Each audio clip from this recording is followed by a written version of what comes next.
Bonjour chers élèves, nous voilà encore sur ma chaîne Révision et Soutien. Aujourd'hui, on va raconter un souvenir en utilisant les procédés de l'autobiographie, à savoir l'emploi de la première personne, l'emploi des indicateurs spatio-temporels, les temps du récit, les adjectifs qualificatifs, le champ lexical du souvenir, et puis exprimer ses sentiments et ses impressions. Alors avant de commencer de rédiger, il faut d'abord faire une collecte de vocabulaire du souvenir. D'abord les verbes. Je peux dire se souvenir de quelque chose, se rappeler quelque chose, se remémorer quelque chose. On peut aussi dire graver dans sa mémoire, graver dans ma mémoire.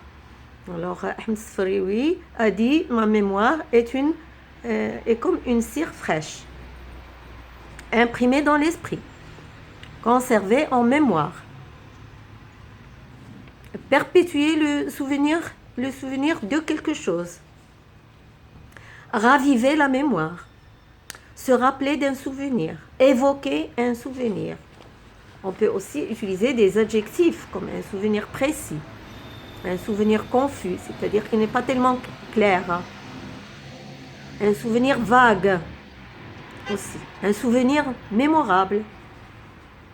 On peut aussi utiliser le lexique comme mémoire, souvenir, chose mémorable, mémoire fidèle, mémoire fraîche, évocation. Alors, pour le cadre spatio-temporel, il peut être lié à l'enfance, au caractère des jeunes enfants. Un enfant unique, un enfant petit de taille, un enfant toujours malade, comme Sidi Mohamed, etc. Un enfant seul qui ressent la solitude. Il peut être lié aussi à l'école. On peut trouver un vocabulaire comme les copains, les leçons, les instituteurs, le fki, les camarades, la cour, etc. L'auteur peut aussi évoquer des lieux privés dans la maison, comme sa chambre, la salle de bain, la cuisine, les repas, etc. Il peut aussi citer des proches, comme son oncle, sa tante, son père, sa mère, grand-père, ou bien des sens comme l'odeur, le toucher, le goût. Et on peut utiliser des formules comme il y avait longtemps, quand j'avais 6 ans, depuis mon enfance, je me rappelle de telle chose. J'ai toujours eu la chance de, par exemple, c'était un âge d'or, bien des années tendres. C'était le temps de l'innocence, par exemple. Et puis, exprimer ses sentiments, ça peut être négatif, comme les regrets, la nostalgie, l'amertume, un goût amer. Ou bien, ça peut être aussi positif. Aller au cœur, réchauffer le cœur, attendrir, faire vibrer le cœur, captiver, être fasciné, etc., etc. Ça dépend de l'enfant et de ce qu'il raconte. Alors voilà. Vous allez me dire comment trouver tout ce vocabulaire. Il n'y a pas 36 façons. Il faut apprendre le vocabulaire par cœur pour avoir un stock, un bagage qui vous permettra de rédiger une rédaction. Voilà. Donc, je vous donne un exemple qui n'est pas un modèle, loin d'être un modèle, mais un exemple que vous pouvez utiliser ou s'inspirer de cet exemple pour autre chose. Voilà. Par un jour d'été, plus étouffant qu'ensoleillé, non loin de mon école primaire, dressé au pied d'une pente, je marchais péniblement, mon cartable léger, tissé de toile sur un dos fragile, mais résistant à tous les chocs.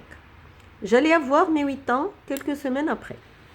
D'une minute à l'autre, je tirais mon mouchoir de mousseline pour freiner la sueur qui arrosait mon front et noyait mes cils.